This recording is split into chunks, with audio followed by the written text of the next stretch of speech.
말씀을 봉독하겠습니다.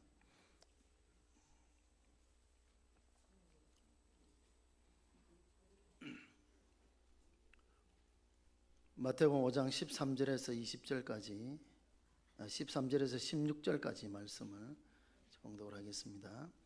너희는 세상의 소금이니 소금이 만일 그 맛을 잃으면 무엇으로 짜게 하리요? 후에는 아무 쓸데없어 다만 밖에 버려져 사람에게 밟힐 뿐이니라. 너희는 세상의 빛이라. 산 위에 있는 동네가 숨겨지지 못할 것이요 사람이 등불을 켜서 말 아래에 두지 아니하고 등경 위에 두나니 이러므로 집안 모든 사람에게 빛이 나니라. 이같이 너희 빛이 사람 앞에 비치게 하여 그들로 너희 착한 행실을 보고 하늘에 계신 너희 아버지께 영광을 돌리게 하라. 아멘. 할렐루야. 찬양대 찬양하겠습니다.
기도하겠습니다. 함께 하나님의 말씀을 전하고 듣는 시간, 성령께서 이 가운데 함께 하셔서 또 말씀 가운데 함께 은혜 나누는 시간 될 수 있도록 도와주시길 원합니다.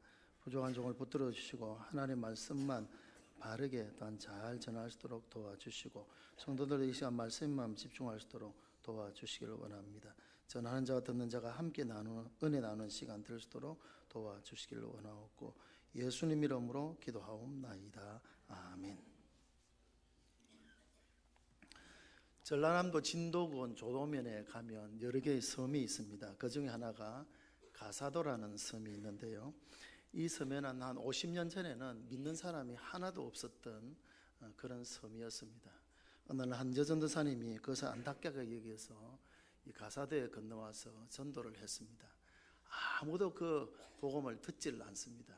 그런데 초등학생 하나가 그 전도사님의 말을 듣고 이제 와서 성경 말씀도 배우고 이렇게 했습니다. 몇 날이 지난 뒤에 이 아이가 이 아이의 아버지가 이 아이를 데리고 여전사님이 찾아왔는데 그 아버지는 그 마을의 이장이었습니다.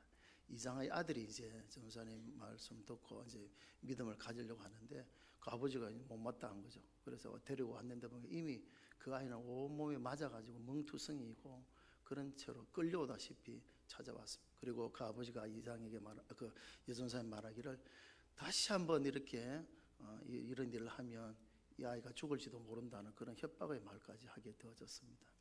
너무 어렵고 힘들어서 전도사님은 결국 포기하고 섬을 나오고 말았습니다. 그리고 얼마 뒤에 이 아이는 이제 중학생이 되어져서 이제 그 섬에서는 중학교가 없으니까 결국 목포로 이제 공부를 하기 위해서 나오게 되어졌습니다. 목포에 나와서 한번 친구의 전도를 받고 교회 가서 또 주일이 되면 열심히 이제 신앙생활을 했죠.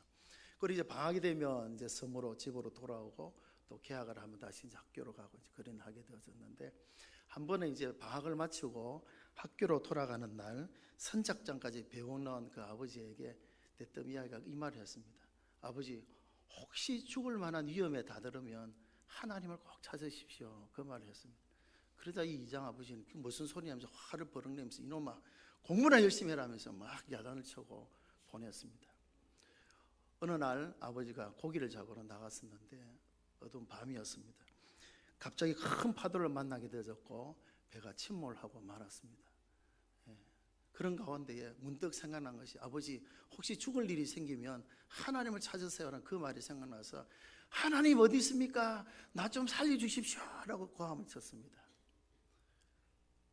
얼마 뒤에 큰 어선이 지나가면서 그 아버지를 구해 주었습니다. 그 아버지는 이제 그 일로 인하여서 하나님 믿게 되어졌고 참 믿는 사람이 없었던 그 가사도에 많은 사람들이 예수를 믿게 되어졌고 그래서 복음화율이 우리 부산 경남보다도 훨씬 더 높은 그런 믿음의 섬이 되어졌다고 합니다. 오늘 본문은 예수님께서 말씀하신 산상보훈 중에 이제 나오는 말씀이죠. 마태복음 5장에서 7장까지 말씀이 산상보훈이라 이렇게 말씀하는데요. 먼저 예수님은 이제 산 위에 오르사 이제 산에 올라가 앉으시니 제자들이 나온지라 입을 열어 가르쳐 이르시되 그래서 3절부터 12절까지 우리가 흔히 말하는 팔복의 말씀을 먼저 선포하셨습니다. 이 팔복은 그리스도인이 어떤 인격을 가져야 되는가 8가지 인격에 대해서 먼저 소개를 하고 있습니다. 그리고 이제 13절에서 16절까지 오늘 본문을 통하여서 이런 그리스도인의 인격을 가진 사람은 이 세상 속에서 어떻게 살아야 되는가, 다시 말해서 그런 사람에게 주어진 사명 또는 역할 또는 사역이라 그럴까요? 어떤 삶을 살아야 되는지에 대해서 말씀해 주셨습니다. 자의식이라는 말씀을 제가 자주 드리는데요. 이 자의식이 강한 사람은 맡은 일에 책임감이 있습니다. 성실하고 부지런하고 맡은 일을 잘 하려고 열심을 다하죠. 그러나 이 자의식이 약한 사람은 그렇지 않습니다. 게으르고 대충대충하고 책임감도 별로 이렇게 많지 않은 것을 보게 됩니다. 내가 누구냐라고 아는 것, 다시 말해서 내가 맡은 역할이 무엇인지를 잘 아는 것이 참 중요하죠. 운동 경기도 보면 시합할 때도 보면 한두 사람이 잘하는 팀도 물론 뭐 잘할 수도 있겠지만 그러나 전체적으로 자기 역할을 잘하는 팀이 강한 팀이 되어지는 것을 보게 됩니다. 자기 역할을 잘 감당하는 것이 참 중요하죠. 본문에서 예수님은 우리의 사명, 우리의 역할이 무엇인지를 말씀하면서 13절에 너희는 세상의 소금이니 14절에는 너희는 세상의 빛이라라고 이렇게 말씀을 하고 있다는 것입니다. 우리가 이게 알아야 되는 것은 너희는 세상의 소금이 되어 가라 이렇게 말씀하지 않았다는 것이죠. 그래서 세상에 소금이 되도록 하기 위해서 너는 이렇게 살아라. 그러면 소금이 될 것이다. 그렇게 말씀하신 것이 아니라는 것이. 이미 너희는 세상의 소금이다라고 이렇게 사명, 그 선포를 하셨다는 것이죠. 너희는 세상에 빛이 되기 위해서 이렇게 살아라가 아니고 너희는 세상에 빛이다라고 이렇게 말씀하셨다는 것이죠. 문제는 소금으로서 역할을 다 하고 있는지 빛으로서 역할을 다 하고 있는지가 중요한 것이지, 내가 소금 되기 위해서 뭘 해야 되고 내가 빛이 되기 위해서 뭘 해야 된다는 것이 아니라는 것이죠. 그래서 우리가 먼저 알아야 되고요. 그래서 이 세상을 향하여서 바라보면서 우리는 소금과 빛의 역할을 나는 얼마나 잘 감당하고 있는가, 그 사명을 의식으로 돌아보는 그런 우리가 되어져야 된다라는 것입니다. 이 세상이 얼마나 어두워져 가고 타락해져 가고 있고 부패해져 가고 있다는 것 우리가 다 피부로 느끼고 있지 않습니까? 그런데 예수님은 오늘 이 말씀을 통해서 우리에게 이 말씀을 합니다. 이 세상이 어두워져 가는데 빛인 너희들이 도대체 무엇을 하고 있느냐? 이 세상이 부패하고 타락해져 가고 있는데 소금인 너희들이 과연 무엇을 하고 있느냐라고 우리에게 묻고 계신다라고 하는 것입니다. 그럼 우리가 그렇게 말할 수 있겠죠. 왜 세상이 이렇게 된 것이 우리 잘못 때문입니까? 원래 세상이 악한 것이 않습니까? 원래 세상이 그렇지 않습니까? 라고 할 수 있지만, 그러나 예수님은 우리에게 이렇게 말씀합니다. 너희는 세상의 소금이다. 소금이다. 이 세상에 부패져가고 타락한 것은 너희들이 소금으로 역할을 잘 감당하지 못했기 때문이다 라고 우리에게 말씀하고 있다는 것이죠. 이 세상이 왜 어두워져 가느냐? 물론 밤에도 보면 밤새도록 불이 켜져 있고 뭐 밝죠. 그러나 그것을 말한 것이 아니고 영적으로 도덕적으로 얼마나 어두운 그런 때입니까? 하나님 우리에게 말씀하십니다.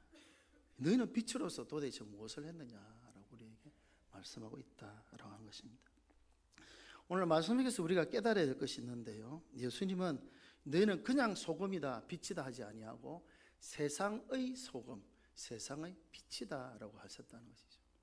우리의 사명은 세상 속에서 소금으로, 세상 속에서 빛으로서의 삶을 살아야 된다는 것이죠. 세상 속에서. 물론 우리가 교회 안에서 모금되어지고 덕을 세우고, 물론 그것도 당연히 해야 될 일이지만 우리가 소금되고 빛이 되어야 될 부분은 교회 안이 아니라 세상 속이라는, 세상 속에서 우리는 각자가 살아가는 그 삶의 현장에서 소금으로 빛으로서의 삶을 살아가야 된다는 것이죠. 근데 우리는 많은 경우에 그렇죠. 신앙사는 교회에서 하는 것이고 예배를만 한번 드리면 신앙사를 다 한 것으로 생각하고 세상 속에서는 별 다를 바 없이 그냥 묻어서 지나가는, 거기에 드러나지 아니하고 묻어서 그런 대로 살아가는 그런 우리의 삶. 우리 예수님은 그렇게 말씀하지 않았습니다. 너는 세상 속에서 소금으로, 세상 속에서 빛으로 살아라고 팔복의 말씀을 전하시면서 제일 먼저 그리스도의 인격을 말씀하신 뒤에 우리의 해야 될 일은 무엇인가, 그리스도인이기 때문에 어떻게 살아야 되는가에 대해서 말씀하셨다는 것을 우리가 잘 기억을 해야 됩니다. 소금의 역할이 무엇일까? 소금은 다용도로 사용되죠. 사실 소금이 그렇게 값나가고 귀한 것은 아니죠. 그런데 소금의 역할은 참 소중한 것을 보게 되는데요, 민수기 18장 9절에 보면 언약을 맺을 때도 소금을 나누어 먹었던 것을 보게 됩니다. 그래서 변하지 않는, 그래서 신실함과 우정의 상징으로 이렇게 소금을 나누어 먹었던 것을 보게 되고요, 레위기 2장 13절이나 에스겔 43장 24절에 가서 보면 하나님 앞에 소제를 드릴 때도 소제 안에 소금을 빼들어서는 안 되고, 또 흠없는 제물로 이렇게 그 제물을 번제를 드릴 때에도 소금을 쳐서 이렇게 번제로 드리도록 한 것을 보게 됩니다. 이때 소금은 순결과 정결의 의미가 되어지는데요, 그래서 소금으로서 우리는 정결되고 구별된 삶을 살아가면 우리에게 있어야 된다는 것이죠. 소금의 역할 가운데 소금은 방부제 역할을 한다. 서두에도 말씀드렸습니다만 소금은 썩어짐을 방지하는 그런 역할을 하게 되어지죠. 바닷물이 저렇게 많이 있어도 썩지 않는 이유는 그 가운데 얼마 되지 않는 소금이 있기 때문에 그 바닷물이 썩지 아니한다. 우리는 어릴 때부터 학교 과학 시간에 많이 들어봤지 않습니까? 그 소금은 썩어짐을 방지하는 그런 역할을 하게 되는 것입니다. 그리고 소금하면 무엇보다도 제일 중요한 것 중에 하나가 맛을 내는 것이죠. 소금을 맛을 내는 그런 것을 가지고 있습니다.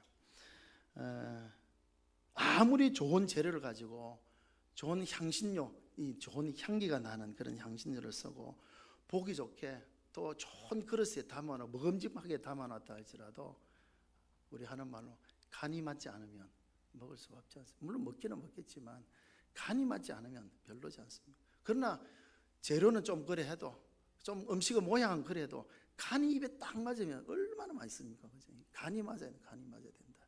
그 간은 소금으로 이렇게 맞추게 되어지는 것이죠.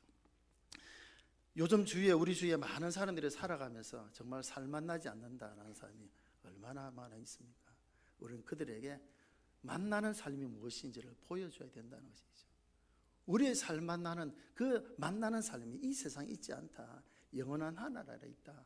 우리가 믿음을 가지고 살아갈 우리의 삶이 이렇게 맛나는 삶을 살지 않느냐는 것을 보여줄 수가 있어야 된다라는 것이죠. 맛이 있으면 어떻습니까? 더 찾게 되어져 있죠. 맛집마다 가보면 줄을 서서 기다리지 않습니까?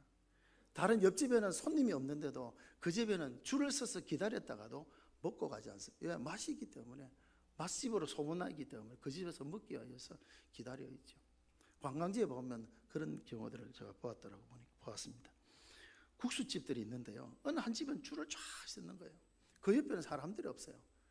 그 집에는 30분, 40분 기다려서라도 먹고 가는 거예요. 왜냐하면 그 집에 맛이 있다고 소문났기 때문에 맛있는 음식을 먹기 위해서 찾게 되어지는 것이죠. 우리가 정말 세상 속에서 만나는 삶이 무엇인지를 우리가 보여주게 되면 그들은 우리 그리스도를 찾을 수밖에 없다는 것이죠.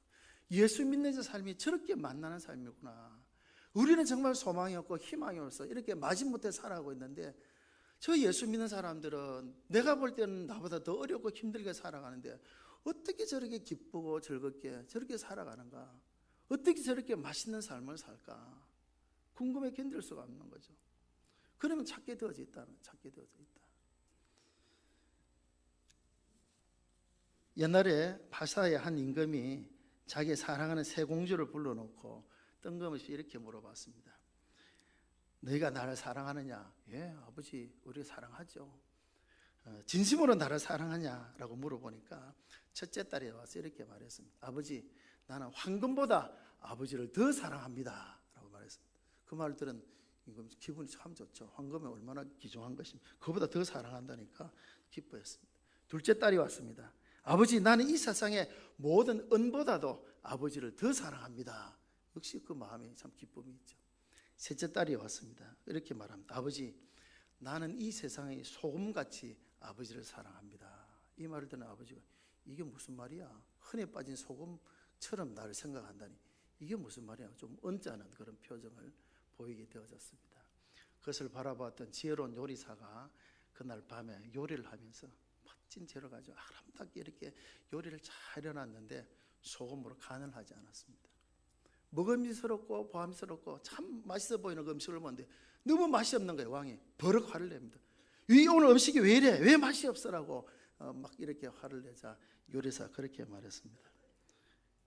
왕이시여, 오늘 저는 요리를 하면서 다른 것은 다 넣었는데 소금 한 가지만 빼고 요리를 했습니다 라고 했습니다.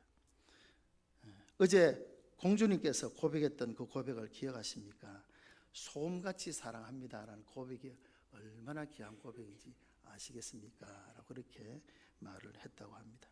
소금은 평범하지만 참 귀한 것입니다. 황금, 은, 참 그것도 참 귀한 것이지만 그것은 우리가 없어도 살아가는데 큰 지장이 없습니다. 그런데 소금은 우리가 없으면 살아갈 수가 없습니다. 우리의 몸이 소금 염분이 어느 정도 있어야 우리가 몸이 정상적으로 살아갈 수 있죠.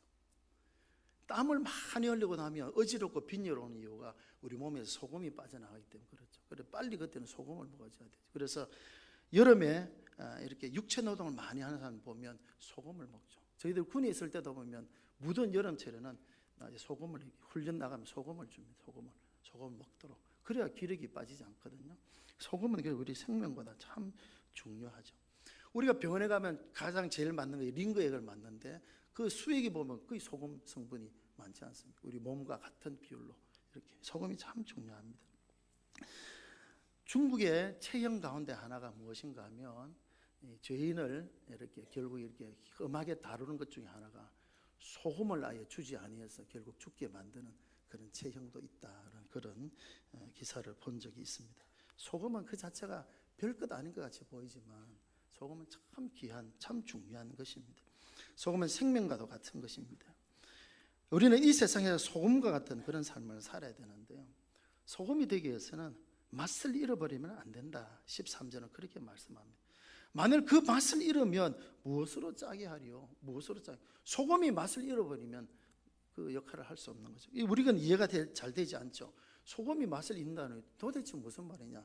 소금은 변하지 않는 어떤 상징이 되어지는데 소금이 무슨 맛을 잃는단 말이냐라고 생각할 수 있는데요, 이스라엘에 쓰는 소금과 우리가 쓰는 소금은 조금 차이가 있습니다. 우리는 바닷물을 정제해서 거기에 소금 성분만 빼내서 소금을 만들기 때문에 100%의 소금이라 이렇게 볼 수 있죠. 그러나 이스라엘 소금은 광산을 캐내기도 하고 이렇게 우리가 만드는 바닷물을 말려서 만드는 소금과는 좀 차이가 있습니다. 그렇기 때문에 그 소금은 순수하지 않고, 이스라엘에서는 소금은 순수하지 않고 여러 가지가 섞여 있습니다. 마그네슘이나 석회나 또 불찌꺼기 같은 여러 가지 성분이 섞여 있죠. 섞여 있는데 이제 이런 것들이 이제 습기에서 녹아버리면은 결국 이제 그런 찌꺼기들만 남게 되는 거죠. 전혀 짠맛이, 맛을 소금으로 쓸 수 없는 찌꺼기들만 남게 되는 것이죠. 그럼 그것을 그냥 버리는 것이 아니라 모아놓습니다. 모아놓다가 겨울이 되어서 비가 내려서 이제 길이 미끄럽게 되어지면 그것을 뿌리는 것이죠. 요즘 보면 눈이 오고 난데 염화칼슘을 뿌리듯이 이제 그런 역할을 해서 모아놓는, 맛을 잃은 소금을 모아놓았다가 겨울에 길이 미끄러워지면은 거기에 이제 뿌리는 미끄러짐을 방지하기 위해서. 그래서 사람들이 다 밟고 지나가게 된다. 그러니까 이것은 그냥 하신 말씀이 아니고, 그래서 우리는 잘 이해가 되지 않지만 이스라엘 사람들이 이 말을 듣는 순간 바로 이해할 수 있는 그런 이제 말씀이 되어집니다. 맛을 잃어버린 소금은 밟히게 되어진다라는 그런 말씀. 우리가 맛을 간직하고 우리 소금으로 역할을 잘 감당해야 된다는 말씀이죠. 또 하나 이제 14절부터 말씀해 보니까 이제 너희는 세상의 빛이다라고 또 이렇게 말씀을 하고 있습니다. 빛이 필요한 것은 어둡기 때문에 빛이 필요합니다. 사실 맑은 이 환한 대낮에는 빛이 그렇게 중요하지 않습니다. 물론 맑은 대낮에도 빛이 하는 역할들이 있어요. 살균 작용을 하고 신호를 보내고 이런 일도 하지만 이 빛이 필요한 것은 어둡다는 것이 전제가 되어지죠. 어두우면 어두울수록 빛이 참 중요한 그런 역할을 하게 되어지죠. 세상이 어둡다는 이것, 앞에도 말씀드렸습니다만 가로등이 밤새 불이 켜져 있고 광고판이 번쩍거리고 전혀 어둡지 않는데 무슨 세상이 어둡냐라고 말할 수 있지만 이 세상이 얼마나 어두워져 가고 있습니까? 영적으로, 도덕적으로 정말 어두운 그런 때가 되어지지 않았습니까? 성경이 이렇게 말씀을 하고 있습니다. 고린도서 4장 4절, 그중에 이 세상 신이 믿지 아니하는 사람들의 마음을 혼미케 하여 그리스도의 영광의 복음의 광채가 비치지 못하게 함이니. 복음의 광채가 비치지 아니하니까 결국 사람들이 어두운 가운데 혼미하게 되어져 있다라고 그렇게 말씀을 하고 있습니다. 그래서 우리들을 향해서 너희는 이제 세상의 빛이다. 이 혼란한 이 어두운 이 세상 속에서 빛의 역할을 감당해야 된다라고 그렇게 말씀을 하고 있는 것입니다. 예수님은 이 세상에 빛으로 오신 분이십니다. 그러나 이 세상은 그 어둠의 빛을 깨닫지를 못했죠. 빛이 어둠에 빛이 돼 어둠에 깨닫지 못하더라. 참빛 곧 세상에 와서 각 사람이 비치는 빛이 있었나니. 이 세상에 비치는 참빛이신 예수님이 찾아오셨지만 이 세상 사람 그 빛을 참 발견하지를 깨닫지를 못했습니다. 요한복음 8장 12절, 예수께서 또 일러 가라사대 나는 세상의 빛인 나를 따르는 자는 어둠에 다니지 아니하고 생명의 빛을 얻으리라. 이제 주님을 따르는 우리들은 생명의 빛을 얻고 이제 우리가 이 세상 속에서 빛의 사명을 이제 감당해야 된다라고 하는 것입니다. 이사야 60장 1절 말씀에 보면 일어나라 빛을 발하라 이는 내 빛이 이르렀고 여호와의 영광이 내 위에 임하였음이니라. 하나님의 영광이 우리에게 임하였기 때문에 이제 우리가 이 세상의 빛의 역할을 감당해야 된다는 것이죠. 내가 도덕적으로 거룩하고 엄숙하고 뭐 해서 내가 어떻게 빛이 되고 내가 그것이 아니라 나에게 받은 그 하나님의 그 영광의 빛을 세상에 대비치는 그런 반사체 역할을 감당해야 된다는 것이죠. 그러기 위해서 중요한 것이 있죠. 내가 받은 그 하나님의 영광의 빛, 그리스도의 영광의 빛을 대속하기 위해서는 반사체가 더러워져 있어서는 안 됩니다. 반사체가 찌그러져 있어서는 안 됩니다. 내 삶이 올바라야 되고 내 삶이 깨끗해야 되는, 그래야 우리의 삶을 통해 그리스도의 영광이 바로 드러나기 때문에 복음에 문제가 있어서가 아닙니다. 그 복음을 되새이는 우리의 삶이 찌그러져 있고 우리의 삶이 더러워져 있으니까 복음이 왜곡되게 사람들이 나타나는 것이죠. 우리가 깨끗하고 구별된 삶을 살아야 되는 이유가 거기 있는 것이죠. 또 하나, 방향이 잘 설정되어 있어야 돼요. 방향이 잘 설정되어 있어야 그 빛을 바르게 비출 수가 있는 것이죠. 에베소서 5장 8절, 너희가 전에는 어두움이더니 이제는 주 안에서 빛이라. 이제는 우리가 주 안에서 빛으로서의 삶을 살아가야 된다라고 우리에게 말씀하고 있습니다. 어두운 가운데는요, 조그만 불빛도 먼 곳에서 보여집니다. 그 빛을 보고 찾아오게 되어지는 것이죠. 자연 생물들도 보면 빛을 가까이 합니다. 여름에 불을 켜어 보십시오. 밤에 얼마나 벌레들이 많이 날아옵니까? 빛을 찾아서. 밤에 오징어를 잡을 때 불을 얼마나 환하게 비춥니까? 그 빛을 보고 찾아오는 거예요. 생물들도 빛을 보고 찾아오는데 사람들도 역시 마찬가지. 빛을 보고 찾아오게 되어지는 것이죠. 우리는 그 빛을 비추는 삶을 살아가는 그런 우리가 되어야 된다라고 하는 것입니다. 그래서 16절 말씀에 너희 빛이 사람 앞에 비치게 하여 그들로 너희 착한 행실을 보고, 야, 저 사람 훌륭한 사람이다, 너희가 참 훌륭한 사람이다, 존경받아라, 그렇게 말씀하지 않습니다. 너희 착한 행실을 보고 하늘에 계신 너희 아버지께 영광을 돌리게 하라. 우리가 세상의 빛으로서 거룩하고 구별된 삶을 통하여서 내 이름이 높아지고 내가 영광받고, 그게 아니라는 것이죠. 그 삶을 통하여 하나님 영광을 받으셔야 하는데, 하나님이 받으신 영광 가운데 가장 큰 것이 무엇입니까? 믿고 회개하여 돌아올 때에 의인 99으로 인한 기쁨보다 기쁨이 더 크다라고 우리에게 말씀하셨죠. 영혼 구원하는 이 일이 우리 하나님 가장 기뻐하시는, 가장 영광 받으신 일이라는 것을 우리에게 말씀합니다. 그래서 에베소서 5장 8절은 너희는 주 안에서 빛이다라고 말씀하면서 이제는 빛의 자녀들처럼 빛의 자녀로서의 삶을 살아라고 말씀하죠. 그것은 모든 착함과 의로움과 진실함이 있다. 마음가짐이 착해야 돼요. 마음가짐이 착해야 돼요. 또 의로워야 돼요. 발라야 되죠. 그리고 또 진실하고 정직한 삶을 살아감이 있어야 된다라고 그렇게 말씀을 하고 있습니다. 예수님은 우리를 향해서 너희는 세상의 소금이다, 세상의 빛이다라고 이미 말씀하셨다는 것이죠. 너희는 세상의 소금이 되기 위해서 이렇게 해라, 빛이 되기 위해서 이렇게 하라는 것이 아니고 이미 소금이며 빛입니다. 문제는 우리가 그 사명을 얼마나 잘 감당하고 있느냐라는 것이죠. 어두워져가고 부패져가고 타락해져가는 이 세상을 보면서 혀를 차면서 한탄하기 이전에 우리가 얼마나 그 역할을 잘 감당했는가라는 것을 돌아보는 그런 우리가 되어져야 된다는 것이죠. 빛은 자기를 태워야 빛의 역할을 할 수 있습니다. 소금은 자기가 녹아져야 맛을 낼 수가 있습니다. 희생과 헌신이 없다고 하면 결코 소금과 빛으로서의 그 사명을 감당할 수가 없다라고 하는 그런 말씀인 것을 우리가 보게 되었습니다. 사랑하는 성도 여러분, 우리가 바로 살면 세상은 바뀌게 되어져 있습니다. 우리가 빛으로서, 우리가 소금으로서의 그 삶을 정말 바르게 살아간다 하면 전 세계는 우리가 바꿀 수 없지만 내가 살아간 내 주위에 있는 사람들은 바꾸어 갈 수가 있습니다. 문제는 내가 정말 소금과 같이 그 맛을 간직하고 있는지, 빛으로서의 그 사명을 잘 감당하고 있는지가 중요하다라는 것을 우리가 잘 기억을 해야 되겠습니다. 그럴 때 우리의 그 삶을 통하여서 믿지 않는 자들이 입으로 하나님 앞에 영광 돌리고 주께로 돌아온 놀라운 역사들이 있게 되어진다는 것이죠. 그래서 이사야 60장 3절, 60장 1절은 일어나 빛을 발하라고 말씀했고요, 60장 3절은 그래서 일어나 빛을 발하게 되어지면 나라들이 내 빛으로, 왕들이 비치는 내 광명으로 나아올 것이다. 할렐루야. 우리 그런 삶의 모습을 보고 빛으로 나아오게 된다. 생명의 빛 되신 주님께로 나아오게 되어진다는 것이죠. 내가 정말 예수 믿는 사람으로서 이 세상에서 빛과 소금의 역할을 잘 감당했다면 내 주위에 있는 사람들이 자연스럽게 그 빛을 향하여 나와야 된다. 그게 정상이라는 것이죠. 여러분 주위에 그런 사람이 얼마나 있습니까? 전 세계를 우리가 바꾸자 하는 것이 아닙니다. 내가 살아가는 내 삶의 주변에서 나의 그 모습을 보고 생명빛 되신 주님을 향하여서 정말 살만하지 않은 그들의 삶 속에서 정말 살만하는 삶, 그리스도 안에서 살만나는 삶을 보고 그 맛을 보기 위해서 나아오는 자, 찾아오는 자가 얼마나 있느냐는 것이죠. 오늘 주님은 이것을 우리에게 말씀하고 있습니다. 그래서 쉽게 말하면 좋은 영향력을 미치자는 것이죠. 좋은 영향력. 우리는 주위에 있는 사람들에게 좋은 영향력을 미치면 자연스럽게 그들이 오게 되어서 있다는 것이죠. 그래서 오늘 제목을 좋은 영향을 주고 데려오자라고 했는데, 전도는 한 영혼에 대한 하나님 아버지의 그 마음을 품고 그 영혼을 구원하는 그런 일들이 되어집니다.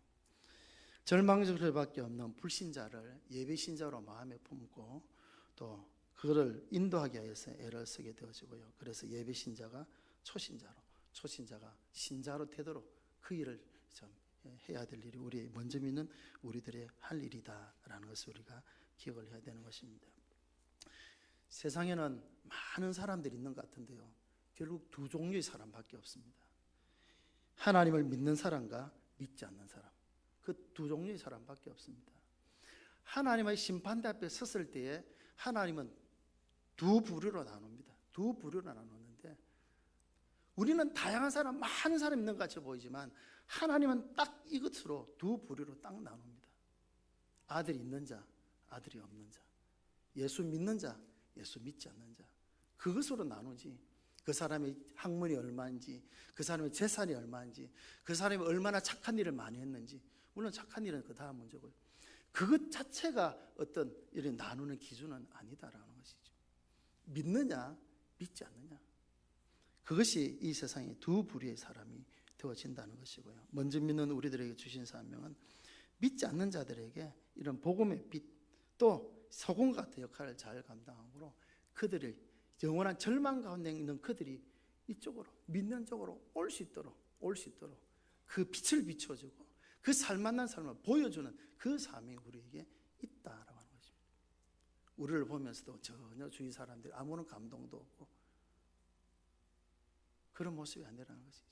우리의 모습을 보면 당신이 믿는 예수 나도 믿고 싶다, 당신이 다니는 교회 나도 다니고 싶다, 그런 갈증이 나타나야 되고요, 그런 빛으로 향한 나옴이 있어야 된다라고 하는 것입니다.